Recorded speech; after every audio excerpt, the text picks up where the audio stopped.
Hello everyone, this is Johannes and you are watching Board Gaming Ramblings. And today we are taking a look at Teotihuacan City of Gods. It's here! My most anticipated game for Spiel 2018. This is a game I've been looking forward to play for such a long time. I cannot remember the first time I heard about it, but I have been really looking forward to play this for such a long time. I know I have played it. The problem, of course, I was kind of afraid the first time I played because I was so hyped. And hype can really drive down what the game really feels like. So, did it exceed the hype? Did it fall down under the hype? How was Teotihuacan City of Gods? You will soon find out what I think, but just before that, let's do a quick overview on how to play the game, and I will come soon back and tell you what I think of Teotihuacan City of Gods. In Teotihuacan, the goal is to get the most victory points. We're gonna play a number of turns until this white marker meets this black marker. After that, you're gonna do a scoring, you're gonna reset the white marker, put this back one space, and do that 2 more times. After the third scoring, the player with the most points is the winner. What you're going to do in this game is that every time it's your turn, you can do one of 2 things. You can have a main action or a normal turn, or you can unlock all of your dice. There are a couple of different places around the board where you can lock your dice when you put them there, and if you choose to basically pass your turn, you can unlock all of your dice for free. If you don't want to do that, you can do one normal turn. On a normal turn, you pick up one of your dice, which is your workers, and you have to move them 1, 2, or 3 spaces clockwise around this rondel of action spaces. So I can pick up my die and I can move it 1 and 2 spaces, for example, and when I go to this place, I can do one of 3 things. I can either get cocoa, I can do the main action, or on the spaces who have the key, I can do a worship action. Let's do the cocoa action first. When I go here, I can take cocoa. I see now how many colors of dice are here already. There's 2 dice before I come, so that's 2 dice, and then you add 1, that's 3. I will get 3 cocoa. If I go here and I want to do the main action, I have to count how many different colors are there already and pay that amount of cocoa. And the last thing you can do is that you can go to one of these locked key spaces and lock your dice to do an action. 4 of these actions let you move on the temples and get various resources, various bonuses, and this last one gives you special actions that you can use. On all of them you can also pay a cocoa to be able to do 2 things. You can here take the temple, and you can also bind this discovery tile, which will cost you different amount of resources. You can also, when you go here, choose to do the discovery tile or the temple, or pay to do both. Then we have the main actions. We're just going to go through them really quick. We have this, and over here. These are the places to get wood, to get stone, and get gold, which are the 3 resources in the game. This space here does not have a main action. It's only used for these special actions. Then we have this space, which are the technology spaces, which will give you possibility to buy different technology. Depending on the amount of dice you have here when you do the action, you can buy the better technologies, paying gold for them, and getting that technology, which will give you different benefits throughout the game.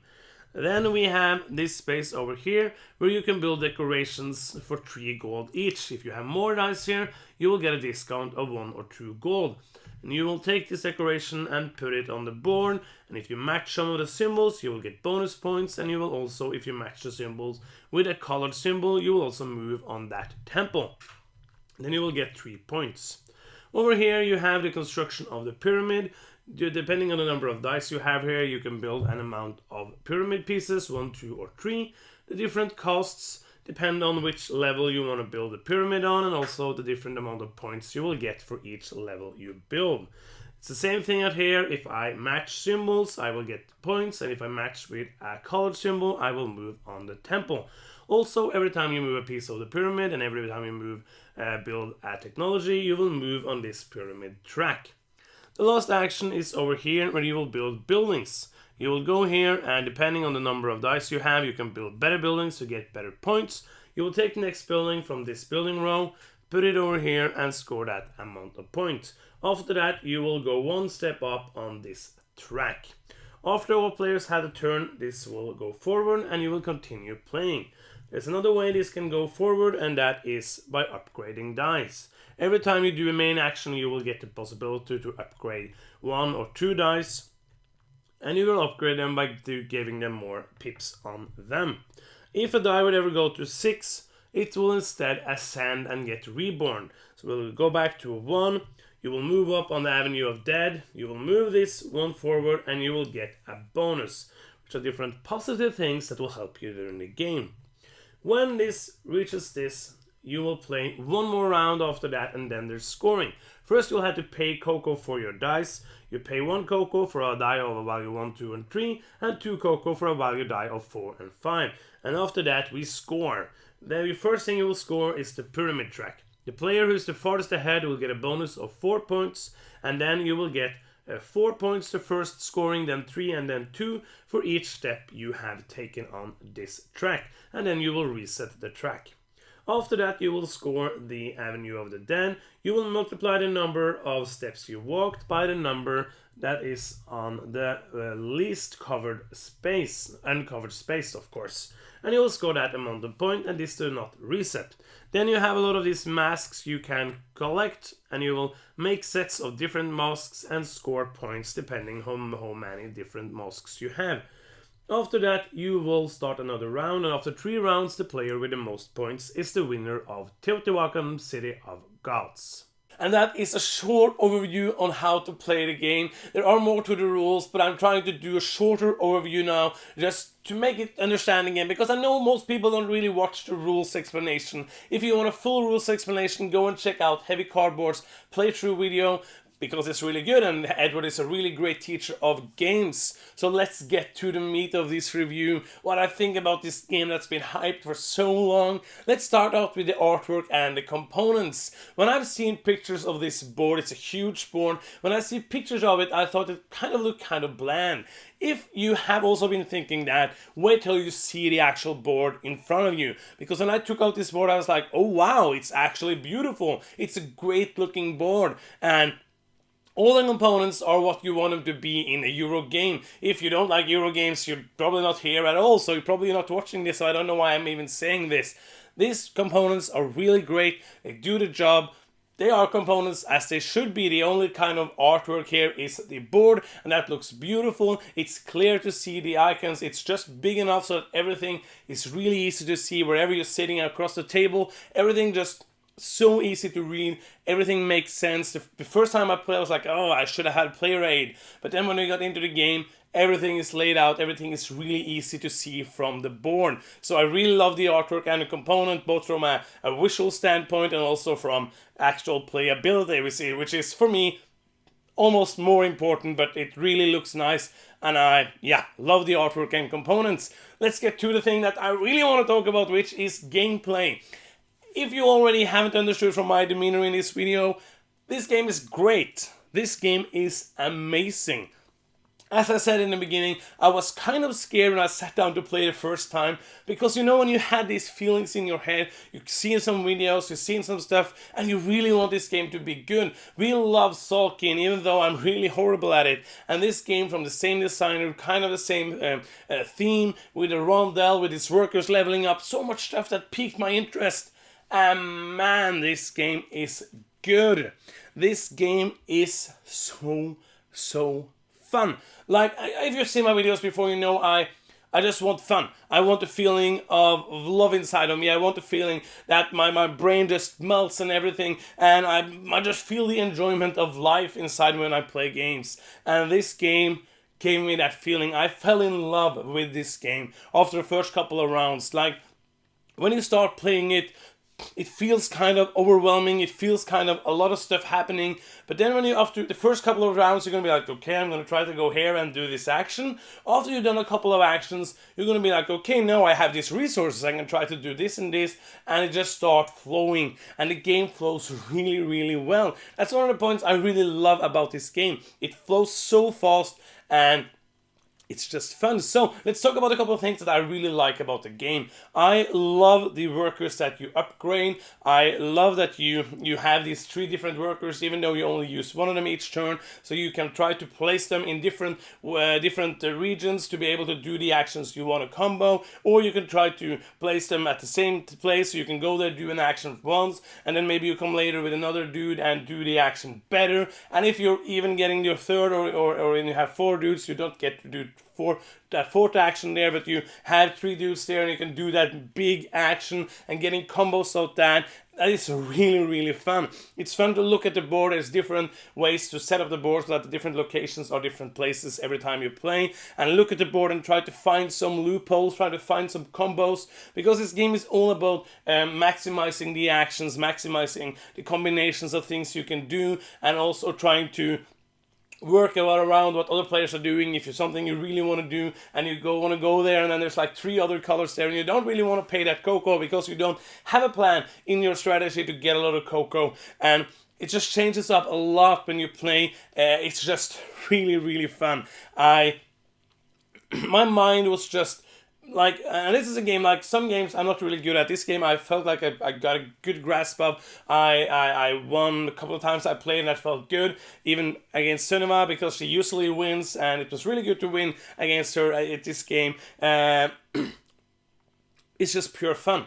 Like, the gameplay is great, the enjoyment, like I made a new list of things I want to go through in my reviews now. Enjoyment, which I've been trying to talk about now, is top notch. If you like heavier Euro games, I'm gonna go on a limb and say that you're gonna like this. Like, if you don't like this, that's okay, of course, but there's not really anything here that a Eurogamer wouldn't love. There is not much luck, there's not much randomness, there's only randomness in the setup if you want to do that. That has huge replayability, but I'm going to come back to that later.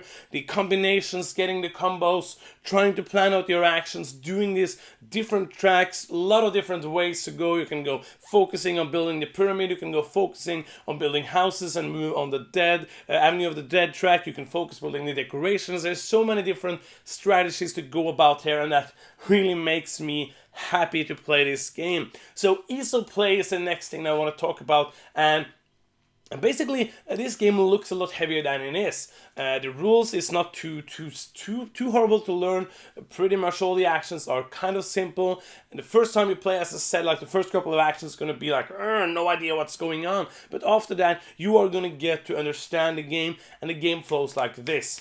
My turn, I'm gonna go boom, boom, boom, do that action, and it's your turn. And that is really cool. So the ease of play is actually, it's really easy to play. Like, it's not like if you haven't played, of course I say that from a perspective, that's the word. Is it? Yeah, I tried. Perspective of a player who plays a lot of heavier Euro games. But this is not heavy. This is, I would say, like a medium plus game. It's not like a brain burner. It's just like a really great weight for my brain. My brain just loved this weight of game.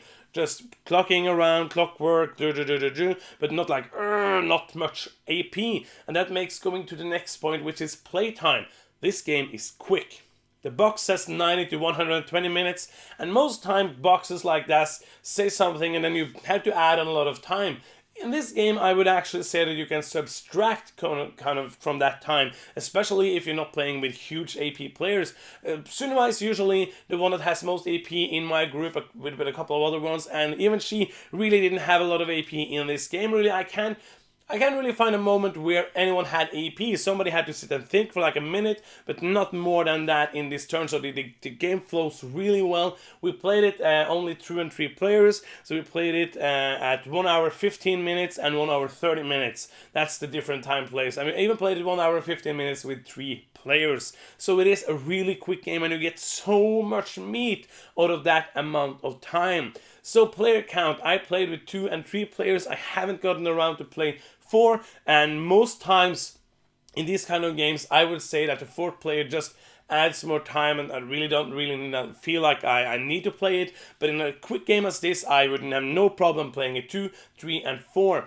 The difference is it basically is that you're gonna have some dummy dice on the board, because if you're gonna be 2 players, they're gonna be too few dice to actually get a cocoa or be able to block, to be able to pay cocoa for them. So the only difference is basically that these dice, let's say in a 2-player game, using the other 2 colors, placing them randomly at the beginning of the game, and they're gonna stand there until the end of the eclipse. Then you're gonna change them around. So that means that you have a bit more of knowing where they're going to be expensive. So that space, let's say there's 2 dice on that space, then that space is going to be expensive for that eclipse. So it's more of that with 2 players, a more dynamic movement of the die. With 3, they only have 1 dummy color, and with 4, all the colors are going to rotate around. So it's a bit more, you can know a bit more about what happens in a 2 and 3 player game. But I wouldn't really feel like some games like, oh, it's so much better at 3. I would say I would love it at 2, I love it at 3, and I think I would love it at 4.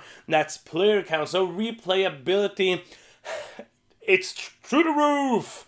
It's so much, because you can randomize everything. You can randomize the board positions, you can randomize the technology tiles, you can randomize the different end of game scorings to get at the top of the temples. You can randomize almost everything in this game, which can make the game be so different each time. I think if you play it like only on the basic board 4 or 5 times, you will start with the same players, and then somebody else who hasn't played come in, they would be at a huge disadvantage, because you would know, like, this is good to do this strategy here, because I'm gonna go do that combination. But if you change it up, you have to look at it at a new way every time you play it. Of course, you would have an advantage if you play the game 5 times and somebody haven't played it, but I think that makes it also more interesting to play it more times, which is a huge plus. This is a game I think I'm gonna break out in many years to come and play, because this is a great game. And now we're coming into final thoughts, which I basically just said. This is an amazing game. This is in the contest of being top 1 of this year. I haven't played all of them yet. There's some more games I'm looking forward to see if can break that top 1 of 2018. But this is amazing. This is one of the best games I've ever played. This is fun, it's quick, it's a great weight. Like, if you like to play heavier games, this is a good medium heavy game, medium plus, going into that, just great gameplay, great feeling of joy when playing it. It's just pure fun. I love Teotihuacan City of Gods. It exceeded my hype. It was so much fun. I'm so glad that I played it, and I really hope I get to play it again soon. That is the end of my review for Teotihuacan City of Gods. I am so thankful that you watched it. Please comment on the video if you liked what you see, or if you have any questions. Please like the video, and of course, if you haven't subscribed to our channel, it would mean the world to us if you would do that. Just press the subscribe button. It's free. Thank you so much for watching. I'm Johannes. You've been watching Board Gaming Ramblings, and bye bye.